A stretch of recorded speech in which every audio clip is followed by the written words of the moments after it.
everyone. Welcome to the Writer's Mind. I'm your host, CP Baloas. A little late today, just had a lot going on. Been a bit under the weather and just busy.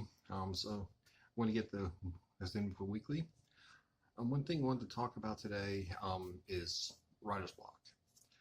It's something I'm kind of actually dealing with the first time. Now, for me, I never had it really. I always have different story ideas to go to. Like I have my main one, and I have like maybe one or two others I kind of go to until it gets, dislodged, so to speak, or breaks a dam, starts flowing, whatever you want to, term it. Today, it's like I said, I've been working at, Vampire Star, which for long-time readers of mine, it's a lot like my first book, Call of Poseidon. It's basically vampires meet Call of Poseidon type of thing. It's like, all right, I love the idea. I love what I have planned for it. I love what I have done. But at least I was handwriting initially. But I started going all different directions with it because I was taking time off between my writing periods. Like it'd be a few days, or maybe a week. For whatever reason, I just wouldn't get to it. And then when I would, I'd be like, hey, this idea sounds good. And I'd start going, I did, because I'm a pantser. And I'm just like, go with outlines. And it was just gone two different ways. I didn't know what to do with it. So I'm like, all right.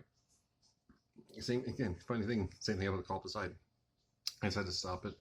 And I was going to start rewriting it. Like transcribing it, and when transcribing was always my first rewrite.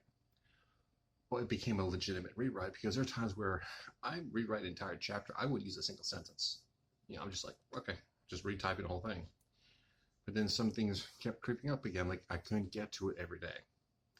And it would kind of bog me down. Like I kind of have to, for me, like the night before I go to sleep, I'll think about the next chapter, what I want to do. I'll get ideas. All right, cool. The next day I can hit the ground running.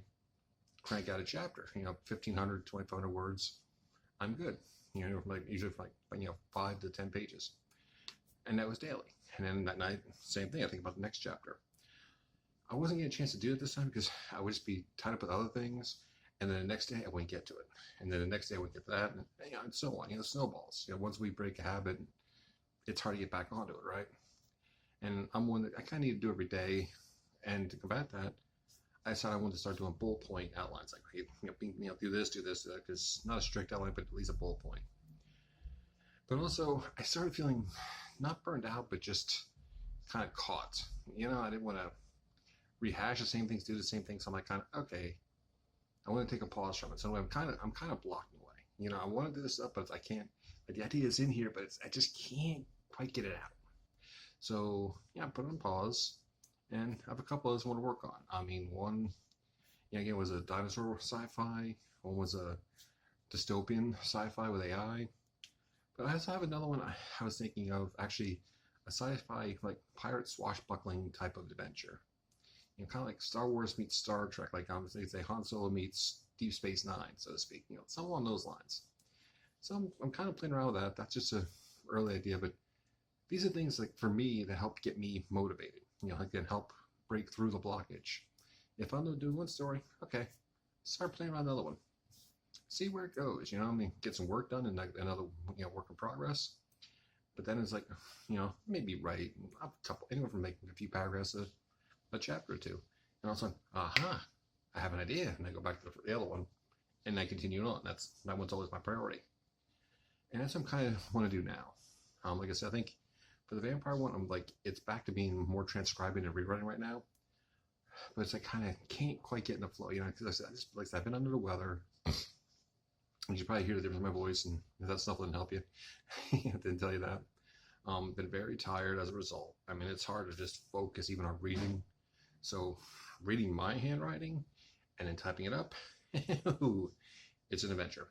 And it's migraine inducing. I've had a couple of those this past week too.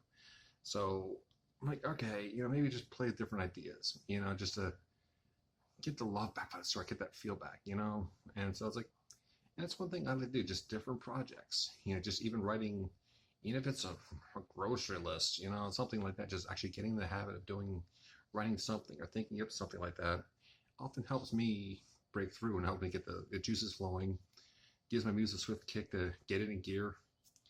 Chocolate and coffee used to work. I don't think it likes chocolate and coffee anymore, so I got to figure out something else. So, everything's a work in progress. Our stories, us. And it's a cool little thing, though. And you have all these different ideas going around. You want to jot them down, maybe go them down in the future. And that's a great time. Is that when you're stuck on one, move to another one. You never know what's going to happen to it. So what a jog loose may end up taking over for that first story and then go back to that. So it's chaotic, but it's organized chaos. That's how I like to look at it. It's chaotic, but it's kind of organized because I am kind of doing this purposely, and it can be fun. It can be very maddening, but it can be fun too. But I'm trying different things. Like I said, the open outline, doing different stories. That's just how I'm doing my writer's block and trying to get through things because I can't just sit here and not do something. That's drives me nuts. What do you do to get over writer's block? How do you push through when you don't want to? Do you just kind of sit back and relax and recover and think on it? Do you write notes? Do you read something else? Do you write something else? Let me know in the comments below. I'd love to hear from you. And always, thank you so much for your time. I appreciate every one of you. And have yourself a great day and a great week. And I'll see you next time. Have a good one.